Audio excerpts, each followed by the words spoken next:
بسم اللہ الرحمن الرحیم۔ السلام علیکم۔ آپ سب دوستوں کو میرے چینل کہانی ہٹ میں خوش آمدید۔ تو آئیے سنتے ہیں آج کی کہانی۔ میں جس آفس میں جاب کرتا تھا وہ میرے گھر سے بہت دور تھا۔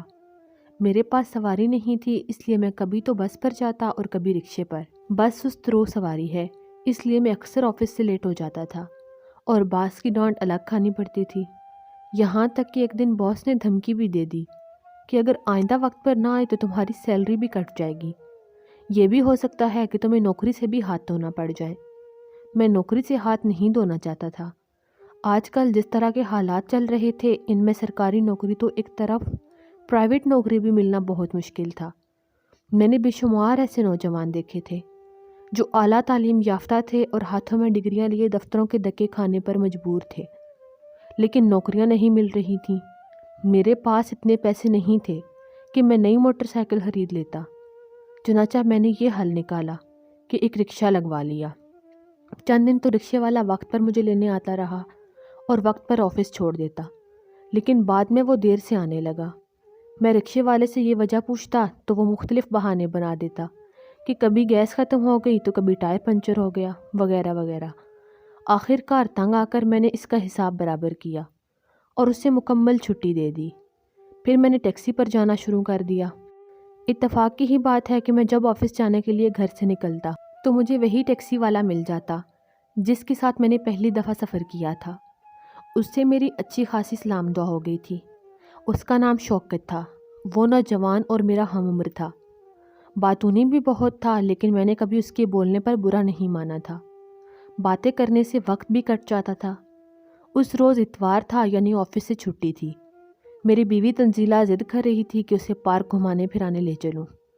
ہم رکشے پر جاتے تو اچھا خاصا کرایہ لگ جانا تھا، اس لیے میرے دل میں خیال آیا کہ میں شوکت کو بلا لیتا ہوں، وہیں ہمیں پارک چھوڑ آئے گا اور لینے بھی آ جائے گا۔ چنانچہ میں نے اسے فون کیا۔ دوسری ہی بیل پر اس نے کال ریسیو کر لی۔ السلام علیکم فرحان بھائی۔ وعلیکم السلام۔ جواباً میں نے بھی اس پر سلامتی بھیجی۔ کہاں ہو یار؟ میں نہر والے پل پر ہوں، شوکت نے بتایا۔ خیریت تو ہے نا بھائی؟ یار تمہاری بابی ضد کیے جا رہی ہے کہ میں اسے پارک لے کر چلوں۔ میں نے وجہ بتائی۔ تم تو جانتے ہو کہ رکشے والے بہت زیادہ کرایہ مانگ لیتے ہیں۔ اگر تم فری ہو تو آ جاؤ اور ہمیں پارک میں چھوڑ دو، میں تمہیں کرایہ دے دوں گا۔ ٹھیک ہے فرحان بھائی، میں 20 منٹ میں آ رہا ہوں، شوکت نے کہا تو میں نے شکریہ کہہ کر کال کاٹ دی۔ میں نے تنزیلہ کو بتایا تو وہ خوش ہو گئی اور تیار ہونے چلی گئی۔ 20 منٹ کے بعد شوکت آ گیا اور ہم میاں بیوی اس کے ساتھ پارک کی طرف روانہ ہو گئے۔ ٹیکسی میں بیٹھ کر تنزیلہ بے حد خوش تھی۔ جب ہم پارک میں پہنچے تو شوکت نے کہا، فرحان بھائی میں یہیں انتظار کرتا ہوں، تم لوگ سیر سپاٹے کر کے آ جاؤ، دیر نہیں ہو جائے گی؟ میں نے استفسار کیا۔ نہیں بھائی، اس نے نفی میں سر ہلایا، میں نے بھی اب گھر ہی جانا ہے۔ میں نے اس بات میں سر ہلا دیا۔ 1.5-2 گھنٹے کے بعد ہم پارک سے باہر آ گئے۔ شوکت منتظر تھا، اس نے ہمیں گھر چھوڑ دیا تھا۔ جب میں نے اسے آنے اور جانے کا کرایہ دیا تو اس نے لینے سے انکار کر دیا۔ کہنے لگا، بھابی آج پہلی بار میری ٹیکسی میں بیٹھی ہیں، اس لیے میں آج کرایہ نہیں لوں گا۔ شوکت کے جانے کے بعد ہم اس کے بارے میں باتیں کرتے رہے۔ مجھے فخر تھا کہ مجھے ایک اچھا دوست مل گیا ہے۔ اچھے دوست بھی قسمت والوں کو ملتے ہیں۔ تنزیلہ سے میری شادی 2 سال پہلے ہوئی تھی، لیکن ہم ابھی تک اولاد کی نعمت سے محروم تھے۔ تنزیلہ میرے ابو کے دور کے رشتہ دار کی بیٹی تھی۔ اس سے میری شادی میرے والدین کی مرضی سے ہوئی تھی۔ تنزیلہ میٹرک پاس تھی، ہم گاؤں میں ہی رہتے تھے۔ جب میری جاب لگی تو گاؤں سے شہر میں شفٹ ہو گیا تھا۔ شادی کے بعد تنزیلہ کو بھی شہر لے آیا تھا۔ میں دن کو نوکری پر ہوتا تو وہ تنزیلہ گھر پر اکیلی ہوتی۔ ہم نے اب کہیں بھی جانا ہوتا تو میں شوکت کو فون کر دیتا، وہ آ کر ہمیں نہ صرف لے جاتا بلکہ گھر بھی چھوڑ جاتا تھا اور کرایہ بھی مناسب ہی لیتا۔ میری اس سے دوستی گہری ہوتی جا رہی تھی۔ شوکت غیر شادی شدہ تھا، اس کا باپ تو تھا نہیں، صرف بوڑھی ماں تھی جس کے ساتھ وہ رہتا تھا۔ اس کی ٹیکسی اپنی تھی اور وہ روزانہ اچھا خاصا کما لیتا تھا۔ میں نے ایک بار اس سے شادی کے بارے میں پوچھا تو اس نے ہنس کر کہا، ابھی تو میری عمر کھیلنے کھانے کی ہے، شادی کے لیے ساری زندگی پڑی ہے، جب کرنی ہوگی تو کر لوں گا۔ ایک بار میں نے تنزیلہ کے کہنے پر اس کی دعوت کی۔ پہلے تو وہ ہچکچایا، پھر وہ ہمارے گھر آ گیا۔ ہم تینوں نے مل کر کھانا کھایا تھا، خوب باتیں کیں، چائے بھی پی۔ پھر جب وہ جانے لگا تو اس نے تنزیلہ کے پکائے کھانوں کی تعریف کرتے ہوئے کہا، بھابھی یقین کریں، میں نے آج سے پہلے اتنا مزیدار کھانا کبھی نہیں کھایا۔ قسم سے کھانا بہت مزے کا تھا۔ آپ کے ہاتھوں میں ذائقہ ہے، یہ لے میری طرف سے انعام۔ اتنا کہنے کے بعد اس نے 1000 کا نوٹ نکال کر تنزیلہ کے ہاتھ پر رکھ دیا۔ تنزیلہ ہچکچائی تو میں نے کہا، یار اس کی کیا ضرورت ہے، تکلف مت کرو۔ شوکت نے مجھے ٹوک دیا اور کہا، یار میں آپ کو نہیں اپنی بھابھی کو انعام دے رہا ہوں، اس لیے آپ نہ ہی بولیں۔ اس کی بات سن کر میں ہنس دیا اور پھر میرے کہنے پر تنزیلہ نے نوٹ رکھ لیا۔ اب تو شوکت نے ہمارے گھر بھی آنا جانا شروع کر دیا تھا، لیکن وہ اس وقت آتا جاتا جب میں گھر پر ہوتا۔ میری غیر موجودگی میں وہ کبھی نہیں آتا تھا۔ وہ بہت اچھا اور خوددار انسان تھا، اس لیے مجھے اس پر اعتماد تھا کہ وہ میرے اعتماد کو کبھی ٹھیس نہیں پہنچائے گا۔ ایک روز اس نے ہم میاں بیوی کو اپنے گھر دعوت دی۔ میں نے اس سے کہا کہ تمہاری بیوی تو ہے نہیں جو ہمیں کھانا پکا کر کھلائے گی۔ شوکت ہنسا اور کہنے لگا، میری ماں بہت اچھے کھانے پکاتی ہے، آپ کھائیں گے تو یاد رکھیں گے۔ ہم نے اس کی دعوت قبول کر لی اور اس کے گھر چلے گئے۔ اس کی ماں سے مل کر ہمیں بہت خوشی ہوئی۔ واقعی ان کے ہاتھ میں ذائقہ تھا، انہوں نے مزیدار کھانا بنایا تھا۔ شوکت کی ماں نے ایک بار تنزیلہ سے کہا، بیٹی تم ہی شوکت کو سمجھاؤ، اب شادی کر لے۔ میں بوڑھی ہو چکی ہوں، کب دم نکل جائے کوئی پتہ نہیں، لیکن یہ کسی کی نہیں سنتا۔ تنزیلہ نے کہا کہ فرحان نے شوکت کو بہت سمجھایا ہے، لیکن آپ فکر مت کریں اماں، فرحان دوبارہ اس سے بات کریں گے۔ ایک روز میں نے پھر شوکت سے اس کی شادی کا ذکر چھیڑ دیا۔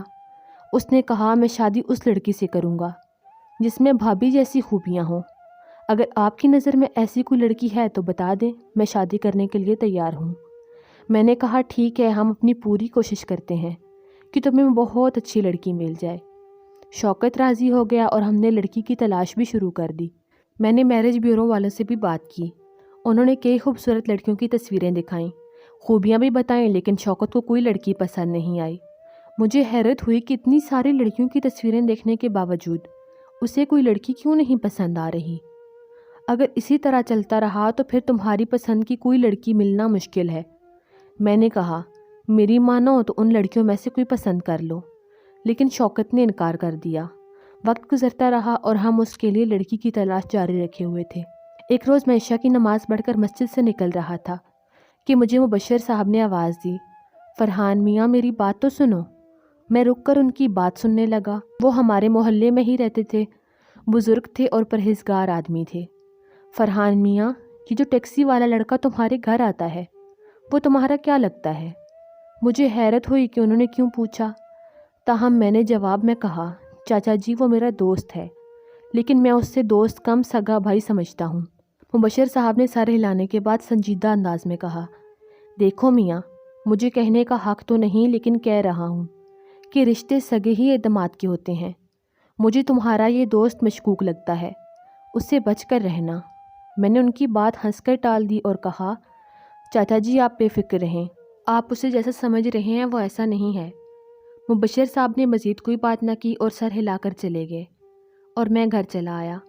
اگلے روز آفس میں بہت کام تھا، اس لیے میں لیٹ ہو سکتا تھا۔ میں نے پہلے شوکت کو کال کی کہ اگر وقت مل جائے تو مجھے رات 8 بجے آفس سے لے لینا۔ اس نے دیر ہونے کی وجہ پوچھی تو میں نے اسے بتایا کہ آفس میں کام بہت زیادہ ہے، اس لیے آج لیٹ ہو جاؤں گا۔ اس نے وعدہ کیا کہ وہ 8 بجے پہنچ جائے گا۔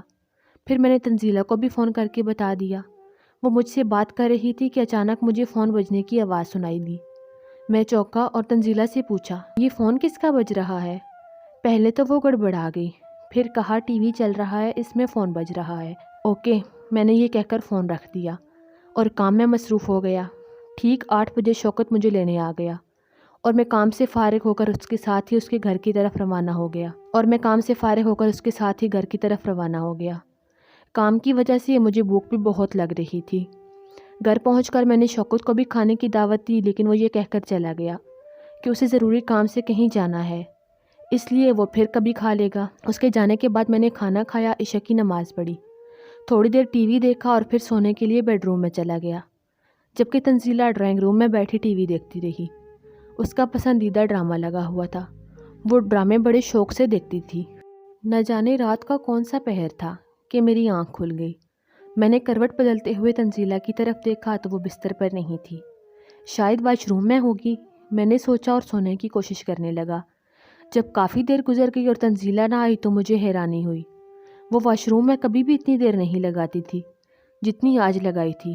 اس کا سیل فون بھی سائڈ ٹیبل پر نہیں تھا۔ وہ رات کو سونے سے پہلے اپنا سیل فون سائڈ ٹیبل پر ہی رکھتی تھی۔ میں بستر سے نکل کر واش روم کی طرف بڑھا۔ واش روم کا دروازہ کھلا ہوا تھا اور وہ اندر موجود نہیں تھی۔ میں نے آواز دی، تنزیلہ، تنزیلہ، کہاں ہو تم؟ 2-3 بار آواز دینے پر وہ فوراً ہی کمرے میں آ گئی۔ اس کی رنگت اڑی ہوئی تھی اور وہ حواس باختہ دکھائی دے رہی تھی۔ میں نے پوچھا، رات کی اس پر کہاں تھی؟ خیریت تو ہے نا؟ تمہارے چہرے پر ہوائیاں اڑ رہی ہیں۔ اس نے پہلے اپنے حواس پر قابو پایا، پھر وہ اٹکتے ہوئے بولی، میں باہر گئی تھی۔ دراصل مجھے کھٹکے کی آواز سنائی دی تھی۔ مجھے لگا کہ شاید کوئی چور گھس آیا ہے، وہی دیکھنے چلی گئی تھی۔ مجھے حیرت ہوئی اور غصہ بھی آیا۔ بے وقوف، تمہیں اکیلے جانے کی کیا ضرورت تھی؟ مجھے جگا دیا ہوتا۔ اگر کوئی چور ہوتا اور وہ تمہیں نقصان پہنچا دیتا تو پھر؟ تنزیلہ نے کہا، ہاں آپ ٹھیک کہہ رہے ہیں، آئندہ ایسا ہوا تو میں آپ کو جگا دیا کروں گی۔ میری نظر اس کے ہاتھوں پر پڑی تو میں نے پوچھا، تمہارا سیل فون کہاں ہے؟ میری بات سن کر وہ گڑبڑا گئی اور پھر کہنے لگی، وہ شاید کچن میں رکھا ہے، میں پانی پینے گئی تھی، میں لے آتی ہوں۔ اس کی اس بے پرواہی پر میں بوں بنا کر رہ گیا۔ کچھ دیر کے بعد وہ اپنا سیل فون لے کر آئی اور ہم سو گئے۔ صبح میں اٹھا تو میرے سر میں شدید درد تھا، اس لیے میں نے باس سے بات کر کے چھٹی کر لی۔ میں نے تنزیلہ کو دیکھا، وہ بے چین اور پریشان سی دکھائی دے رہی تھی۔ میں نے اس سے پوچھا تو وہ ٹال گئی۔ میں نے شوکت کو بھی فون کر کے کہہ دیا کہ آج میں آفس نہیں جا رہا، اس لیے وہ مجھے لینے نہ آئے۔ میری طبیعت کی خرابی کا سن کر وہ فوراً ہی آ گیا۔ بھائی اگر طبیعت زیادہ خراب ہے تو ڈاکٹر کے پاس لے چلوں؟ اس نے پوچھا۔ نہیں، بس سر میں درد ہے، گولی کھا لی ہے، ٹھیک ہو جاؤں گا، میں نے اسے منع کرتے ہوئے کہا۔ شوکت کچھ دیر بیٹھنے کے بعد چلا گیا تو میں بستر پر آرام کرنے لگا اور تنزیلہ گھر کے کام کاج میں مصروف ہو گئی۔ دوپہر تک میری طبیعت ٹھیک ہو چکی تھی، اس لیے میں نہانے کے بعد ظہر کی نماز پڑھنے مسجد چلا گیا۔ مسجد میں مبشر صاحب بھی موجود تھے۔ جب میں نماز پڑھ کر گھر آنے لگا تو وہ بھی میرے ساتھ چل دیے۔ راستے میں مبشر صاحب نے استفسار کیا، میاں فرحان آج آفس نہیں گئے؟ طبیعت خراب تھی اس لیے چھٹی لی ہے، میں نے جواباً کہا۔ میں کبھی کبھی ان کو انکل بھی کہتا تھا۔ انہوں نے سر ہلایا۔ ہم ساتھ ساتھ چل رہے تھے۔ کچھ دیر کے بعد وہ دوبارہ گویا ہوئے، میاں میں تم سے ایک بات کرنا چاہتا ہوں۔ جی فرمائیے، میری بات کا برا مت منانا، وہ تعصب بھرے لہجے میں کہنے لگے۔ جو دوست آستین کے سانپ ہوتے ہیں ان سے ہمیشہ بچنا چاہیے۔ میں تمہیں پھر بھی یہی تاکید کروں گا، تمہارا دوست شوکت مجھے اچھا نہیں لگتا، اس کا کردار اچھا نہیں ہے۔ میں نے ہنس کر کہا، مبشر صاحب آپ خواہ مخواہ میرے دوست کے بارے میں بدگمان ہو رہے ہیں، وہ بہت اچھا اور نیک انسان ہے۔ مبشر صاحب نے طنزیہ لہجے میں کہا، اچھے دوست کبھی کسی دوست کی غیر موجودگی میں اس کے گھر نہیں آتے، وہ ہمیشہ اس وقت آتے ہیں جب ان کا دوست گھر پر ہو۔ ان کی بات سن کر میرے ہوش اڑ گئے، دماغ میں عجیب سے خیالات کسمسانے لگے۔ میں نے حیرت بھرے لہجے میں دریافت کیا، آپ کیا کہنا چاہتے ہیں مبشر صاحب؟ میں آپ کی بات سمجھ نہیں پا رہا۔ ہم چلتے چلتے رک گئے تھے۔ مبشر صاحب مسکرائے اور لمحہ بھر کے بعد کہنے لگے، عقل مند کے لیے اشارہ ہی کافی ہوتا ہے، میں نے تمہیں اشارہ دے دیا ہے، یقیناً تم سمجھ گئے ہوگے۔ اچھا میں چلتا ہوں۔ مبشر صاحب تو چلے گئے لیکن مجھے سوچنے پر مجبور کر گئے تھے۔ ان کی کہی گئی بات میرے دماغ میں گونج رہی تھی کہ اچھے دوست کبھی دوست کی غیر موجودگی میں اس کے گھر نہیں آتے۔ اس کا مطلب تھا کہ شوکت میری غیر موجودگی میں گھر آتا ہے۔ یہ سوچ کر ہی میرے اعصاب تن گئے اور غصے کی شدت سے کنپٹیاں سلگ اٹھیں۔ میں جلدی جلدی گھر کی طرف بڑھا۔ مجھے تنزیلہ سے پوچھنا تھا کہ کیا واقعی شوکت میری غیر موجودگی میں گھر آتا ہے، لیکن پھر میں نے یہ ارادہ ترک کر دیا۔ غصے میں انسان اندھا ہو جاتا ہے۔ ہو سکتا ہے مبشر صاحب کو کوئی غلط فہمی ہوئی ہو، بعض اوقات جو جیسا دکھائی دیتا ہے ویسا ہوتا نہیں ہے، دیکھا ہوا اور کانوں سنا ہوا بھی غلط ثابت ہو جاتا ہے۔ میں گھر آ گیا۔ مجھے سوچ میں ڈوبا دیکھ کر تنزیلہ نے پوچھا، فرحان کیا ہوا، آپ ٹھیک تو ہیں؟ ہاں میں ٹھیک ہوں۔ میں اب تنزیلہ کی حرکات و سکنات کا جائزہ لینا چاہتا تھا، لیکن میں نے کئی دن تک نوٹ کیا، مجھے تنزیلہ میں ایسی کوئی بات مشکوک نہ لگی جس سے مبشر صاحب کا خدشہ درست ثابت ہوتا۔ ایک روز آفس میں کام جلدی ختم ہو گیا۔ میں نے باس سے چھٹی مانگی تو انہوں نے دے دی۔ میں نے اس روز شوکت کو فون نہ کیا اور بس سے گھر پر روانہ ہو گیا۔ اس وقت دن کے 3 بج رہے تھے۔ جب میں گھر پہنچا تو 4 بجنے والے تھے۔ میرے پاس گھر کی چابی تھی، ایک چابی میرے پاس ہوتی تھی اور دوسری تنزیلہ کے پاس۔ میں چابی سے تالا کھول کر گھر میں داخل ہوا تو اچانک مجھے باتوں کی آواز سنائی دی۔ میں ٹھٹک گیا اور غور کیا تو میرے تن بدن میں آگ بھڑک اٹھی۔ وہ کوئی اور نہیں، شوکت تھا اور تنزیلہ کے ساتھ باتیں کر رہا تھا۔ ان دونوں کے کہکے بھی گونج رہے تھے جس سے میرے دماغ میں مرچیں بھر گئیں۔ اس وقت شوکت میرے گھر میں کیا کر رہا تھا؟ میرے دماغ میں مبشر صاحب کی باتیں گونجنے لگیں۔ میں نے سوچا بھی نہیں تھا کہ جسے میں بہت اچھا اور نیک انسان سمجھتا تھا وہ آستین کا سانپ ثابت ہوگا۔ وہ میری غیر موجودگی میں میری بیوی کے ساتھ، اس سے آگے نہ میں سوچ سکا اور نہ سوچنا چاہتا تھا۔ میں نے ادھر ادھر نظریں دوڑائیں تو مجھے ایک طرف کپڑے دھونے والا ڈنڈا پڑا مل گیا۔ میں نے وہ ڈنڈا اٹھایا اور دبے قدموں چلتا ہوا ڈرائنگ روم کی طرف بڑھ گیا۔ میں نے سوچا بھی نہیں تھا کہ میری بیوی امانت میں خیانت کرے گی، مجھے دھوکہ دے گی۔ اس خیانت کی سزا صرف اور صرف قتل ہے۔ میں جیسے جیسے ڈرائنگ روم کے قریب ہوتا چلا گیا ان کی آوازیں واضح ہوتی جا رہی تھیں۔ پھر میں اندر داخل ہو گیا۔ اندر کا منظر کچھ یوں تھا۔ تنزیلہ ایک صوفے پر تو شوکت دوسرے صوفے پر بیٹھے ہوئے تھے۔ شوکت یوں بیٹھا تھا جیسے وہ اپنے گھر میں بیٹھا ہو۔ مجھے دیکھ کر دونوں ہی اٹھ کر کھڑے ہو گئے۔ تنزیلہ کی آنکھوں میں خوف و ہراس پھیل گیا تھا جبکہ شوکت بھی گھبرا گیا تھا۔ میں نے غصیلے لہجے میں شوکت سے کہا، لوگ مجھے تمہارے بارے میں بتاتے تھے کہ تم میری غیر موجودگی میں میرے گھر آتے ہو، لیکن میں ان کا یقین نہیں کرتا تھا۔ میں کہتا تھا کہ نہیں، میرا دوست بہت اچھا اور نیک انسان ہے، لیکن تم تو آستین کے سانپ نکلے۔ میں سوچ بھی نہیں سکتا تھا کہ تم اتنے گھٹیا اور گرے ہوئے انسان ہوگے۔ تم نے میرے گھر میں نقب لگائی، آج میں تمہیں زندہ نہیں چھوڑوں گا۔ یہ کہہ کر میں نے ڈنڈا بلند کیا۔ تبھی شوکت بکھلا کر بولا، فرحان، کوئی بھی ایسا قدم مت اٹھانا کہ تمہیں بعد میں پچھتانا پڑے۔ پہلے میری بات غور سے سن لو، اس کے بعد تمہارا جو جی چاہے کرنا۔ بکواس بند کرو، میں نے سانپ کی مانند پھنکارتے ہوئے کہا۔ مجھے تمہاری کوئی بات نہیں سننی۔ میں نے تم دونوں کو اکٹھے دیکھ لیا ہے، کیا یہ کافی نہیں ہے؟ میرے دماغ پر خون سوار ہو چکا تھا۔ تنزیلہ بھی چیخ چیخ کر کہہ رہی تھی، فرحان آپ پہلے شوکت کی بات تو سن لیں، خدا کے لیے۔ میں نے غصے سے اسے زور سے دھکا دے دیا۔ وہ صوفے پر جا گری۔ میں نے غصے سے کہا، پہلے میں اس سے نبٹ لوں پھر میں تمہیں دیکھتا ہوں۔ تم دونوں میرے ہاتھوں مرنے سے نہیں بچ سکتے۔ اتنا کہہ کر میں شوکت پر پل پڑا۔ شوکت نے اپنے بچاؤ کے لیے ہاتھ پاؤں بہت مارے، لیکن میں اسے مسلسل ڈنڈے سے مارتا رہا۔ میرے ہوش و حواس گم ہو چکے تھے۔ ڈر کے مارے تنزیلہ بھی مجھے پکڑنے کے لیے نہیں آئی تھی۔ میں اس وقت ہوش میں آیا جب میں نے ڈنڈے مار مار کر شوکت کو موت کی نیند سلا دیا تھا۔ شوکت خون میں لت پت فرش پر پڑا تھا اور میں بری طرح ہانپ رہا تھا۔ میرا سانس بے اعتدال تھا۔ شوکت کو مارنے کے باوجود میرے اندر لگی آگ ٹھنڈی نہیں ہوئی تھی۔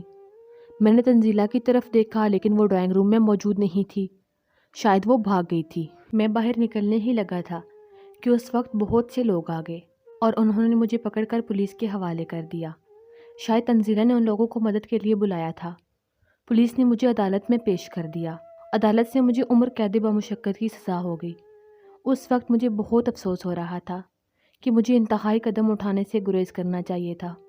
اگر میں نے ان دونوں کو رنگے ہاتھوں پکڑ بھی لیا تھا تو پولیس کو کال کر دیتا، لیکن جو ہونا تھا وہ تو ہو چکا تھا۔ غصے نے میری آنکھوں پر پٹی باندھ دی تھی اور میری عقل خبت ہو گئی تھی۔ تنزیلہ مجھ سے جیل میں ہر ہفتے ملنے آتی تھی، لیکن میں اس سے ملاقات نہیں کرتا تھا۔ ایک روز مجھے جیل سپرنٹینڈنٹ نے کہا کہ تم اس سے مل لو، وہ تمہیں کوئی ضروری بات بتانا چاہتی ہے۔ میں اس سے ملاقات پر راضی ہو گیا۔ جب میں ملاقات والے کمرے میں پہنچا تو تنزیلہ کو دیکھا۔ وہ بہت اداس اور غمگین تھی۔ میں نے تیکھے لہجے میں کہا، تم مجھ سے کیوں ملنا چاہتی ہو اور کیا بتانا چاہتی ہو؟ تنزیلہ نے کہا، فرحان، کاش آپ اس وقت شوکت کی بات سن لیتے تو آج آپ عمر قید کی سزا نہ بھگت رہے ہوتے۔ آپ نے ہمارے بارے میں جو رائے قائم کی تھی وہ بالکل غلط تھی۔ میرے اور شوکت کے درمیان ایسا کوئی ناجائز تعلق نہیں تھا جس سے آپ کی امانت میں خیانت ہوتی۔ شوکت مجھے اپنی چھوٹی بہن کہتا تھا۔ اس نے میرے سر پر ہاتھ بھی رکھا تھا۔ اس نے کبھی مجھے گندی نظروں سے نہیں دیکھا تھا۔ مجھ سے غلطی ہوئی تھی کہ مجھے آپ کو سب سے پہلے ہی بتا دینا چاہیے تھا۔ آپ کی 20 نومبر کو سالگرہ ہے۔ اس روز 15 نومبر تھی۔ اور ہم دونوں آپ کی سالگرہ کے حوالے سے بات چیت کر رہے تھے۔ ہم پروگرام بنا رہے تھے کہ آپ کی سالگرہ دھوم دھام سے منائی جائے اور آپ کو سرپرائز دیا جائے تاکہ آپ خوش ہو جائیں، لیکن آپ کے سر پر خون سوار تھا۔ شوکت آپ کو کہتا رہا کہ بات سن لیں، لیکن آپ نے اس کی ایک نہیں سنی اور اپنے غصے اور جنون میں پڑھ کر اس بیچارے کو موت کے گھاٹ اتار دیا۔ میں تو آپ کے بارے میں سوچ بھی نہیں سکتی تھی کہ آپ اتنے بدگمان ہو جائیں گے۔ کم سے کم آپ مجھ سے پوچھ لیتے تو آج شوکت زندہ ہوتا اور ہم سب ہنسی خوشی زندگی گزار رہے ہوتے۔ میں آپ کی بیوی ہوں، آپ کی امانت ہوں۔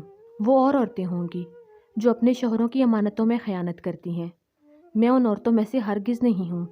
میرا اللہ گواہ ہے کہ میں پاک باز ہوں۔ میں نے ایسا کوئی قدم نہیں اٹھایا کہ جس سے مجھے شرمندگی ہو یا مجھے اللہ کے سامنے جواب دہ ہونا پڑے۔ شوکت بھائی کی موت کے بعد ان کی ماں کی رو رو کر بینائی چلی گئی ہے، ان کا کمانے والا بیٹا چلا گیا ہے۔ آپ کے بغیر سوچے سمجھے اٹھائے گئے قدم سے 2 گھر اجڑ گئے ہیں۔ کاش آپ اس وقت شوکت بھائی کی بات سن لیتے۔ اتنا کہنے کے بعد تنزیلہ پھوٹ پھوٹ کر رونے لگی اور میں بت بنا اسے دیکھتا رہ گیا۔ میری حالت ایسی تھی کہ جیسے کاٹو تو بدن میں لہو نہیں۔ اس روح فرسا انکشاف پر میں ساکت رہنے پر مجبور ہو گیا تھا۔ میری آنکھوں کے سامنے اندھیرا پھیل رہا تھا اور میں شرمندگی کے سمندر میں ڈوبتا چلا جا رہا تھا۔ میرے بغیر سوچے سمجھے اٹھائے گئے قدم سے واقعی 2 گھر اجڑ گئے تھے، ایک میرا اور دوسرا شوکت کا۔ میں نے خود کو لان ملامت کی، کاش میں اس وقت شوکت کی بات سن لیتا تو آج واقعی جیل میں نہ سڑ رہا ہوتا، لیکن اب تو کچھ نہیں ہو سکتا تھا، جو ہونا تھا وہ ہو چکا تھا۔ اب مجھے عمر قید کی سزا کاٹنی تھی۔ تنزیلہ نے بتا دیا تھا کہ وہ گھر چھوڑ کر شوکت کے گھر شفٹ ہو گئی ہے اور اس کی ماں کی ساتھ رہ رہی ہے۔ چونکہ ان کا کوئی کمانے والا نہیں ہے، اس لیے اس نے چھوٹی سی ملازمت کر لی ہے جس سے وہ اپنا اور شوکت کی ماں کا پیٹ پال سکے۔ میرے نیک چلن کی وجہ سے میری سزا کم ہو کر 10 سال ہو گئی تھی، اور جب میں 10 سال کے بعد جیل سے رہا ہوا تو میں پہلے والا فرحان نہیں تھا، میں بدل گیا تھا۔ میں سب سے پہلے شوکت کی قبر پر گیا اور قبر پر بیٹھ کر میں نے رو رو کر اس سے معافی مانگی۔ شاید اس طرح میرے دل کا بوجھ بھی ہلکا ہو جائے اور شوکت بھی مجھے معاف کر دے۔ میں نے شوکت کی ماں سے بھی معافی مانگی، انہوں نے کھلے دل کا مظاہرہ کرتے ہوئے مجھے معاف کر دیا۔ اب میں تنزیلہ اور شوکت کی ماں کے ساتھ رہتا ہوں۔